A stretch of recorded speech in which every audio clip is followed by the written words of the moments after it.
2025-26 অর্থ বছরে গ্রামীণ অবকাঠামো রক্ষণাবেক্ষণ টিআর কর্মসূচির আওতায় 71 লাখ টাকার চেক বিতরণ করেছে ময়মনসিংহ সিটি কর্পোরেশন। সোমবার সকাল 11টায় নগরীর শহীদ শাহাবুদ্দিন মিলনায়তনে আয়োজিত এক অনুষ্ঠানে এই চেক বিতরণ করা হয়। অনুষ্ঠানে মোট 66টি প্রতিষ্ঠানের মধ্যে এ অর্থ প্রদান করা হয়। বরাদ্দপ্রাপ্ত প্রতিষ্ঠানের মধ্যে রয়েছে 42টি মসজিদ, 5টি মন্দির, 14টি মাদ্রাসা, 2টি বিদ্যালয় ও একটি এতিমখানা এবং 2টি সামাজিক ক্লাব। অনুষ্ঠানে সভাপতিত্ব করেন ময়মনসিংহ সিটি কর্পোরেশনের প্রশাসক মোহাম্মদ রুকনুজ্জামান রোকন। তিনি বলেন, ধর্মীয় শিক্ষা ও সামাজিক প্রতিষ্ঠানগুলোর উন্নয়ন ও জনকল্যাণমূলক কার্যক্রমকে আরও গতিশীল করতে সরকার নিয়মিত বিভিন্ন উন্নয়ন কর্মসূচির মাধ্যমে সহায়তা দিয়ে আসছে।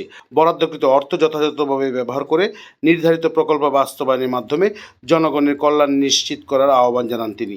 চেক বিতরণ অনুষ্ঠানে সংশ্লিষ্ট প্রতিষ্ঠানের প্রতিনিধি সহ সিটি কর্পোরেশনের ঊর্ধ্বতন কর্মকর্তা ও সংশ্লিষ্ট ব্যক্তিরা উপস্থিত ছিলেন।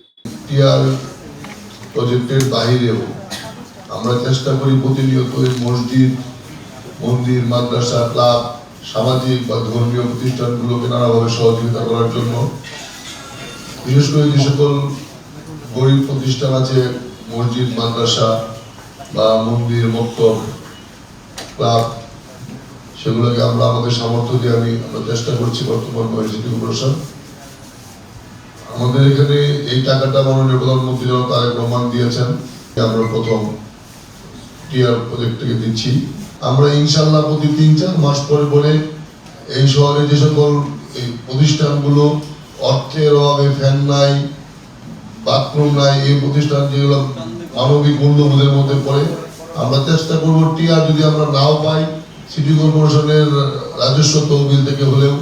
আমরা শুধু টিআর দিচ্ছি এমন না, আমরা ইতিমধ্যেই অনেকগুলো মসজিদে টেন্ডার করেছি, শ্মশানে টেন্ডার করেছি, মন্দিরে টেন্ডার করে দিয়েছি। সবকিছুতে আমরা অংশগ্রহণ করার চেষ্টা করছি যাতে আমাদের এই নাগরিকরা ভালো থাকে।